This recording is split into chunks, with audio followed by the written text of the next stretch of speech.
ዛሬ የሰማነውን ክርክር ካየን በኋላ አንድ ነገር በጣም አሳስቦናልና እሱን እንድትመልሱልን እንፈልጋለን። ይሄው ምንድነው? ብዙዎቻችሁ ያነሳችሁት የፖሊሲ ሐሳብ በአብዛኛው ብልጽግና የተወዳደረበት ባለፈው እና ወደ ተግባር እንዲመጣ በመንግስትነቱ የሰራው ይመስላል። ለመሆኑ ለዚህ መነሻ የሆነውን የትምህርት ፍኖተ ካርታ ታውቁታላችሁ ወይ? ይሄ የትምህርት ፍኖተ ካርታ እንዴት ጸደቀ? መቼ ጸደቀ? ማን ተሳተፈበት? የሚለውን ብትመልሱልን።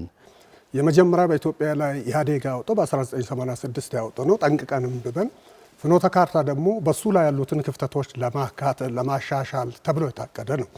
በዚህ ምክንያት የራሱ ገጽታ አለ። የራሱ ደካማና ጠንካራ ጎኖችን ለይተናል። በሱ ጉዳይ ላይ ከሱ ተነስቶ ደግሞ በ2015 ዓመተ ምህረት ላይ ብልጽግና የራሱ የሆነ በብልጽግና መር መንግስት የብልጽግና ፖሊሲ ጸድቆ እየተሰራ ያለው ፖሊሲ አለ። የሱ ክፍተቶች ምንድናቸው የሚለውንም በዝርዝር አውቀን ቅድም በፖሊሲያችን ላይ አስቀምጠናል። የትምህርት ፍኖተ ካርታችንን አይተነዋል። እሱን መሰረት አድርጎ ነው የትምህርት ፖሊሲዎቻቸው የተዘጋጁት። ያ የትምህርት ፖሊሲ ውጤት ነው ዛሬ 97 እና ከዛ በላይ % የሆነ ተማሪ እንዲወድቅ እና ህይወቱ የተበላሸ እንዲሆን ያደረገው። ስለዚህ ነው የኛ የፖሊሲ አማራጭ የፖሊሲ አማራጮቻችን በዚህ አግባብ እንዲቀርብ ያደረግ ነው።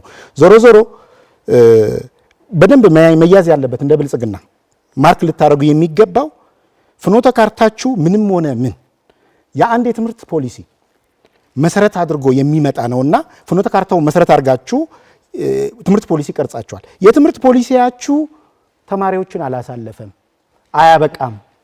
የትምህርት ፖሊሲያችሁ ተፈትኖ የወደቀበት አብይ ትልቁ ምክንያት ተማሪን ማብቃት አይደለም የያዛችሁት፣ ፈትኖ መጣል ነው። ፈትናችሁ የጣላችሁት ተማሪ ዛሬ የት ነው? ግማሹ ጫካ ነው። አገራችን ሰላም እንድታጣ የሆነበት አብይ ምክንያት ደግሞ አንዱ እሱ ነው። ተስፋ የቆረጠ ተማሪ የት ነው የሚሄደው?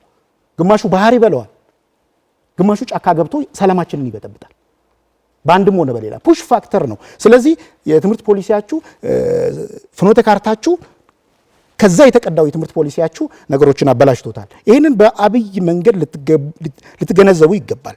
የትምህርት ፍኖተ ካርታን በመለከት በአጋጣሚ የትምህርት ፍኖተ ካርታው ሲሰራ የጥናቱ አንድ አካል ነበርኩኝ። መምህር ስለነበርኩ የዩኒቨርሲቲ መምህር ስለነበርኩና አሁንም ያለውበት ነው። ብዙዎቻችንም ኢዜማ ውስጥ የተሰባሰብነው ከትምህርት ጋር ግንኙነት ያለን ስለሆነ በደንብ በአግባቡ አውቀናል። ሀሳብ ሰጥተንበታል።